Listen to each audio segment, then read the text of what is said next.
আসসালামু আলাইকুম। আশা করি আপনারা সবাই ভালো আছেন, আমিও ভালো আছি। আজ আমরা যাচ্ছি নরসিংদীতে। এই যে মেয়েটাকে দেখতে পাচ্ছেন, ও আমার ননদের বান্ধবী। ও বাহিরে থাকতো জর্ডান, ওখান থেকে 3 মাস পরে ওকে ফেরত পাঠিয়ে দিচ্ছে। ওর রোগ ধরা পড়ছে, তাই 3 মাস পর রোগ ধরা পড়ছে, তাই বাহির থেকে দেশে পাঠিয়ে দিচ্ছে। এখন কোম্পানি থেকে ওর বাবা মারে ফোন দিয়ে বলছে টাকা দিতে লাগবে। ওই জন্য ওর বাবা মা অনেক ভয় পাচ্ছে, গেলে গরিব মানুষ কোত্থেকে টাকা দিব, গরু বেচে এইভাবে মেরে পাঠাইছে দালাল ধইরা। এই জন্য আর ও ভয়ে যাইতে পারতেছে না বাবা মার কাছে যাইতে পারতেছে না। তাই ওকে চিন্তা ভাবনা করলাম, ওকে আজকে ওর বাবার কাছে নিয়ে দিয়ে আসবো। আজকে চতুর্থ দিন ছিল, বা ওদের বাড়িতে নিয়ে যাবো। ঈদের চতুর্থ দিন ওর বাবা মার কাছে ওকে ফিরিয়ে দিয়ে আসবো, তাদেরকে বুঝিয়ে শুনিয়ে। যাওয়ার পথে একটা রেস্টুরেন্ট পড়লো। এখানে মানে বিবাহের অনুষ্ঠান করে, বা জন্মদিনের অনেক কিছু অনুষ্ঠান করে, বা অনেক সুন্দর রেস্টুরেন্টটা। আমরা একটু ফটোশ্যুট করে নিলাম, ভিডিও করে নিলাম, অনেকটা ভালো। কীভাবে করলাম, আমার হাজব্যান্ড গেছে তেল ভরতে, হুন্ডার তেল নাই, তেল শেষ হয়েছে, তেল ভরতে গেছে। আর আমরা এই ফাঁকে চলো আমরা ওইটার ভিতরে গিয়ে ভিডিও করে নিই। ভিডিও করতে করতে ভালোই লাগলো। আজ তো পয়লা বৈশাখ, আমার স্বামীর সাথে বের হইতে পারিনি কখনো, মানে কোথাও যেতে পারতাছি না।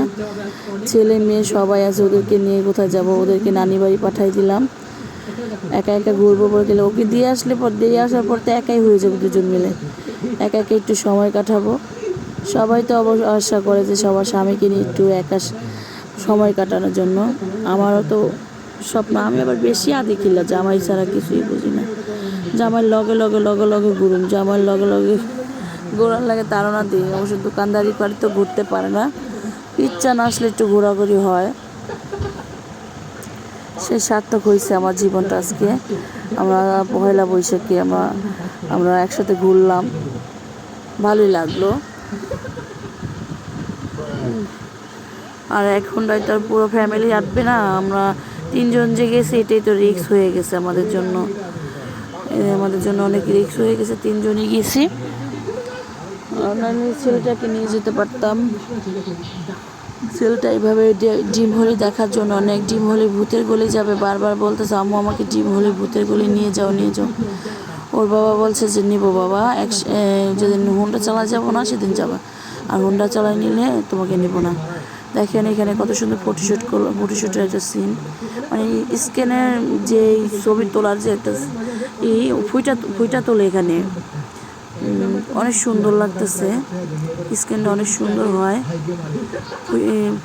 মোবাইলের স্ক্যানের ছবিটা অনেক সুন্দর উঠতেছে। আর এই ফাঁকে আপনাদের ভাই আমাকে ফোন দিয়ে ফেললো যে তেল ভরে আসে, দেখি তোমরা নাই, তোমরা কোথায় গেলা? আমি বললাম যে আমরা কোথায় গেলাম, তুমি তো তেল ভরতে গেছো, আমরা একটু সময় কাটাইতে গেছি। এখানে ভালোই একটা সুন্দর কাঠের ঘর, অনেক সুন্দর। বিক্রমপুর এরকম কাঠের ঘর ছিল, যত আমার নানার বাড়ি দাদার বাড়ি বিক্রমপুর, বহুত কাঠের ঘর। আমার মামার আছে, খালাদের আছে, সবাদের কাঠের ঘরগুলো অনেক সুন্দর সুন্দর ঘর আছে তাদের। আজকে অনেক অনেক অনেক উপভোগ করলাম। আমার স্বপ্ন ছিলই আমি আমার স্বামীর হাত ধরে ঘুরবো, সেই স্বপ্ন পূর্ণ হয়েছে। ধন্যবাদ সোনিকে বললাম, সোনিকে দেওয়ার উদ্দেশ্যে আমার হাজব্যান্ডের সাথে ঘোরা হয়ে গেল। আর যে মেয়েটাকে বললাম যে বাহির থেকে আসছে, ও বাবা মার কাছে যায় নাই, ভয়ে গরু বেচে ওরে পাঠাইছে। টাকা ঋণ শোধ করতে পারতেছে না, কি বলবো, ভয়ে যাইতে পারে না, যায় নাই, ফোনও দেয় নাই। এটা চিন্তা করলাম, একটা আবিয়াস্ত মেয়ে বাহিরে থাকবে এভাবে আমাদের বাড়িতে আর কতদিন থাকবে? তো ওকে ওর যত বাবা মা সবাই আছে, ওকে আমাদের কাছে রাখাটা উচিত না। আর ওর কিছু হয়ে গেলে রিস্ক কে নেবে জানি না। আমি চিন্তা করলাম যে ওকে দিয়েই আসি ওদের বাবা মাকে। ওকে বললাম একদিনের রেজিস্ট্রেশন হলো, চল তার নাম্বার দিয়ে আমি ফোন দিয়ে কথা বলি দেশে। এর ভিতর ওর আম্মা ফোন দিয়ে ফেলছে। ওর আম্মা ফোন দিয়ে বলছে যে বাবা ওরে নিয়ে আসো, গ্রাম অঞ্চলের বাড়ি, ও ও তো রাগ করে আমাদের সাথে রাগ করে তো আমাদের ফোনও ধরে না, আমাদের কাছে আসো না, তুমি নিয়ে আসো রে। এই নিয়ে আসলে কী হইব, গ্রামের মানুষের বলতে পারবো না, ও একা আসলে গ্রামের মানুষের ওরে খারাপ খারাপ কথা বলবো। তাই চিন্তা করলাম না, একটা মেয়ে যত ও বিপদে পড়ে আমাদের কাছে আসছে, এখন ওকে পৌঁছে দেওয়াটা আমি মনে করি অনেক দায়িত্বহীন একটা কাজ।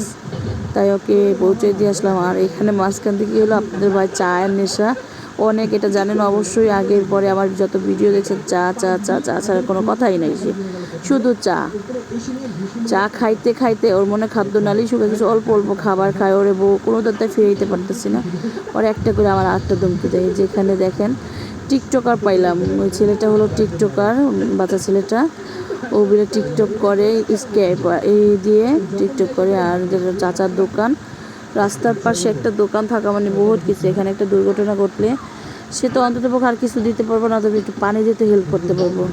যেমন আমাদের অনেক তৃষ্ণা ধরছে, পানি খাবার তৃষ্ণা ধরছে, আর আমার হাজব্যান্ডের তো চা খাওয়ার নেশা ছাড়বই না, চায়ের দোকান খুঁজতে খুঁজতে এখানে একটা পাইছে। তাই এই ফাঁকে একটু পানিও খেয়ে নিলাম, আর ও চা খাইলো, আমারও চা দিল, ভালোই লাগলো। আবার এর ভিতরে আমাদের হুন্ডাটার ইঞ্জিন গরম হয়ে গেছে গা, অনেক গরম হয়েছে, ঠান্ডা পানিতে ঠান্ডা করতেছে ও। এর কয় কিলোমিটার আওয়া হয়েছে ওইটা আমি সঠিক জানি না, আমার মানে অনেকক্ষণই অনেক কিলোমিটারই আসা হয়েছে, ইঞ্জিন গরম হয়ে গেছে, তার জন্য আবার রৌদ্র পানি দিয়ে দিলাম। আর এই ফাঁকে আমরা আবার কি করলাম, একটু হুন্ডায় উঠে একটু শ্যুট নিয়ে নিলাম,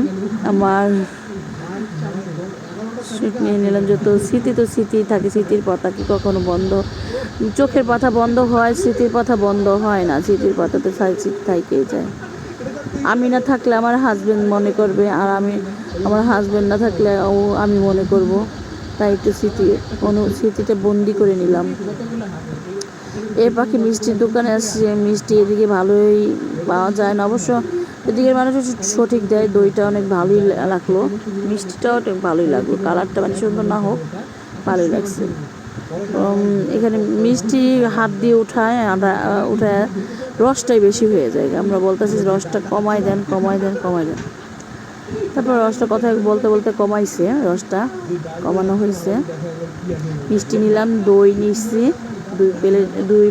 দুই পাইলা দই নিচ্ছি, মিষ্টি নেওয়া হলো 2 কেজি, আর একটা তরমুজ নেওয়া হইলো। ওদের বাড়ির উদ্দেশ্য করে যত আমি নতুন যাইতেছি, আবার ওর একটা ভাই নাই, ওকে ভাই বলে, ওকে ভাই বলে, তাই চিন্তা করলাম ভাই যেহেতু নাই,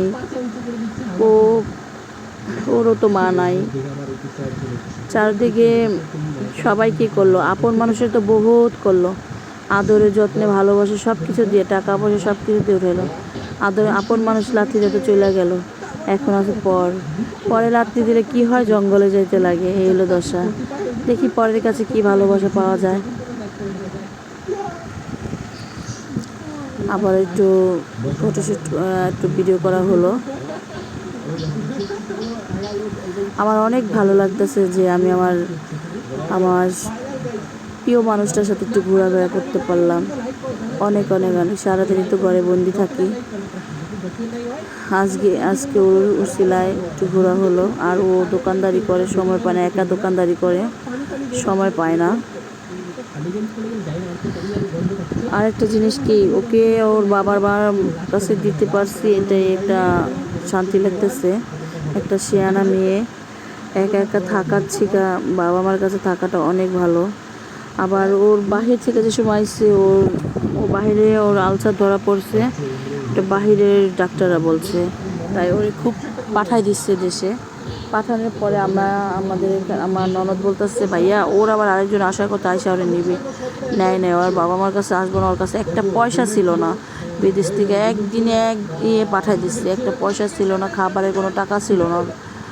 পরে আমরা গেছিলাম, আমার ননদ মোবাইল পাঠাইছে, আর আমার ছেলের জন্য খেলনা পাঠাইছে, চকলেট পাঠাইছে। আর ওর জন্য ও আসার পর ওর মামার সাথে যাওয়ার কথা ছিল, ওই মামা ফোনও ধরে নাই। ওর চিন্তা করলাম একা একা একটা মেয়ে এয়ারপোর্ট বসে থাকবে, নাই টাকা নাই পয়সা নাই কিছু, কে না কে কার হাতে না কার পরে চোরের পরে না বাটপাড়ের পরে সিটারের পরে হাতে পইরা জায়গা কওয়া যায় না। তো আমার ননদ বললো ভাইয়া ওর মামা যদি আসে দিবেন হাতে তুললা, আর না থাকলে আমাদের বাড়িতে নিয়ে যান, ও অনেক অসহায় মানুষ, ওরে নিয়ে যান। পরে চিন্তা করলাম এই মেয়েটার এইভাবে ধুয়ে ধুয়ে খিদা একবার কি ভাইয়া আমার কাছে টাকা নাই কি আমার কিছু খাওয়ান। পরে ওর কাছে টাকা নাই কিছু খাওয়াইতে বলছে, লগে লগে নিচ্ছে হোটেলে নিচ্ছে, খাইতে পারি না, ওর তো পেট ব্যথা অনেক, খাইতে পারে নাই। পরে আমাদের বাড়িতে নিয়েছি। সেদিন আবার আমার বাড়িতে আমার মেয়ের বাড়ি থেকে দাওয়াত দিচ্ছে, সে দাওয়াত খাইতে যেতেছিলাম, ওকে নিয়েই খাইতে গেলাম। ওখানেও খাইতে পারে নাই, ওর কিছু ওর পেটটা অনেক ব্যথা। তারপরে ডাক্তারখানায় নিলাম, মেয়েরে ওরে দুজনে ডাক্তারখানায় নিলাম। নেওয়ার পরে চিকিৎসা সব চালাই গেলাম। একটা মেয়ে তো অবহেলার কারণে, রোগের অবহেলার কারণে মানুষের জন্য পড়ে থাকবো বিছনায়, থাক ওরে নিয়ে যায় হাসপাতাল, আগে থাকতে নিয়ে চিকিৎসা করে ওষুধ পানি এনে দিয়ে সুস্থ হোক। পরে হাসপাতাল নিয়ে গেলাম, নিয়ে ওষুধ পানি খাওয়া সুস্থ করলাম। আল্লাহ দিল এখন মনে খুবই সুস্থ, খুবই ভালো। এর জন্য ওদের বাড়িতে নিয়ে আসলাম। এই দেখে নৌসুন্দির সেই পিঠা, এটা হলো নামকরণ নৌসুন্দির সেই পিঠা। ওদের বাড়িতে মুরগি রান্না করছে, তারপর ডিম ভুনা করছে, ডাল রান্না করছে, ভর্তা বানাইছে, খুব ভালো লাগলো। ওদের আম্মু আর বড় বোন খুবই ভালো মানুষ, ওর বাবাও খুব ভালো মানুষ, সুন্দরী আপ্যায়ন করলো। আর ও যেরকম বলছে ভয়ে বলছে, বললাম তারা এরকম না, তারাও টেনশনে ছিল, তারাও ফোনের উপর ফোন দিচ্ছে, ইমুটা কাইটে গেছে গা ওরে পাই নাই, আরেকজনের থেকে নাম্বার নিয়ে এরপর আবার ফোন দেওয়া হয়েছে। আর আমার হাজবেন্ডও দেখছে চা কি চা খাইতে পারে, যে বাবা ওরাও বড় বড় মনে করছে চা অনেক যত খায় বড় কাপে দেই চা, কারণ তো ও তো বড় কাপে খায় না, একটু ছোট্ট কাপ হলে চা হয়ে যায়। মানে কোনো রকম ওর গলাটা ভিজাইতে পারলেই হয়েছে,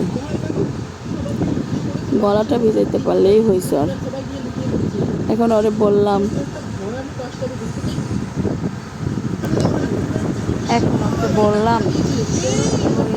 তোকে তোর বাবা মার কাছে দিয়ে যাইতে পারছি, দেখে অনেক একটা ভালো লাগতেছে। তোকে তোর গন্তব্য পরিচয় দিতে পারছি বোন, অনেক ভালো লাগতেছে। তাদের সাথে একসাথে থাকিস ভালো মতো না, জিদ দেখাইস না। মেয়েদের জন্য জিদ ভালো না, মেয়েরা যত শান্তভাবে থাকবে অতই তাদের জন্য অনেক ভালো। বললাম শয়তানি করে বললাম, তোদের ছাগলের সাথে জিদ করিস না। পরে বললাম তোর আমরা চলে গেলে তোর কার কি মিস করবি বেশি, ওয়াইফাই লাইন মিস করবো আর ইহাতে মিস করবো, আর কাউকে না। ইহাদের সাথে একটু বেশি দুষ্টামি করতো, তো তাই। ওদের বাড়ির আঙ্গিনাটা অনেক ভালো লাগছে, অনেক পাহাড়ে ওঠার অনেক ইচ্ছা ছিল, হুন্ডা দিয়ে পাহাড়ে উঠছি, পাহাড়ের মতোই অনেক উঁচু নিচে ওদের বাড়িটা। পাহাড়ে উঠছি, ওঠার পরে এখান থেকে ওদের বাড়ির আঙিনাগুলো লাল মাটির, ওদের ভালোই লাগে। ওদের ছাগল শুয়ে রয়েছে, বললাম ছাগলের সাথে জিদ করিস না, কত ভালো ছাগলটা, তোর থেকে অনেক ভালো। শুয়ে ঘাস খাচ্ছে। আর এই ফাঁকে ওদের গ্রামটা একটু ঘুরে নিতেছি, ঘুরতে যাবো বলতেছি, চল একটু ঘুরে আসি তোদের গ্রামটা।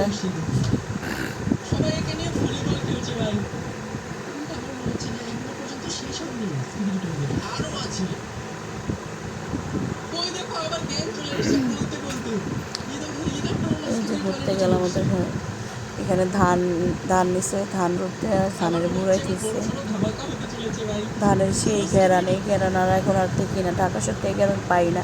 আমি যে জায়গায় আসি এই জায়গায় 3-4 বছর আগে ধানের ঘেরান ছিল, এখন আর নাই। সেই ধানের খেলাটা নাকের গোড়ায় দিয়ে ধরে দেখলাম, সে ফ্রেন্স নিলাম, আগে সেই ফ্রেন্স নানি বাড়ি গেলে এই ধানের ঘেরানটা পাইতাম। আর এই যে পাহাড় উঠে গেলাম আমি, পাহাড়ের উপরে কি সুন্দর লটকন গাছ, অনেক লটকন গাছ পড়ে রয়েছে লটকন। অবশ্যই এখানে মানুষও অনেক ভালো, সবাই ভালো, গ্রামের সবাই, ও চাচিরা সবাই, ও চাচাতো বোনেরা সবাই বলতেছে লটকন যেসব পাকবো, আম কাঁঠালের পাকানোর দিনে আসবেন, খাইয়েও যেতে পারবেন, মন ভরে নিয়েও যেতে পারবেন বলতেছে। তো অবশ্যই যাব ওখানে আবার। ওই পাকনের দিনে আমার ভালো লাগছে লটকন গাছের লটকনগুলো দেখা, অনেক ভালো লাগছে। লটকন গাছ দেখছি, লটকন ঝরা অবস্থা দেখি নাই এখনো। কাঁঠালও মাশাআল্লাহ অনেক কাঁঠাল ধরছে। দৃশ্যগুলো অনেক সুন্দর সুন্দর দৃশ্য, ধান ক্ষেত, তারপরে কলা বাগান, আম বাগান, অনেক ভালো লাগলো। আবার এই পাহাড় থেকে নেমে গেলাম।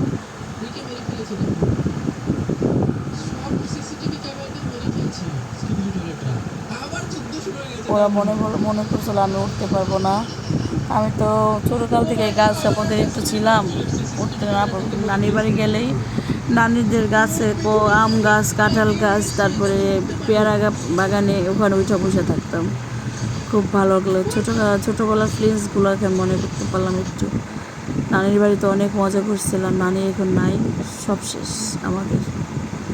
নানি যতক্ষণ থাকবো ততক্ষণ ভালোবাসা থাকবে, তাই নানিও নেই, নানির বাড়ির আদরও নেই। যেখান থেকে না ধান ক্ষেতের দৃশ্যটা সেই হয়েছে, দেখেন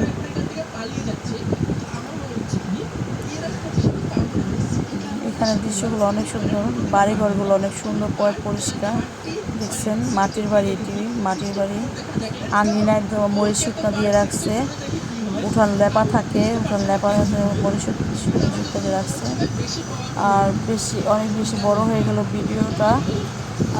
ওদের নরসিংদী অনেক ভিতরের জেলা, নরসিংদী গ্রামটা অনেক ভালো, অনেক সুন্দর বুঝলাম। এখন চলে যাব বাড়িতে। ওকে ওর গন্তব্য দিতে পারছে, এই শান্তি। আমাদের ভিডিও দেখার জন্য ধন্যবাদ। আল্লাহ হাফেজ।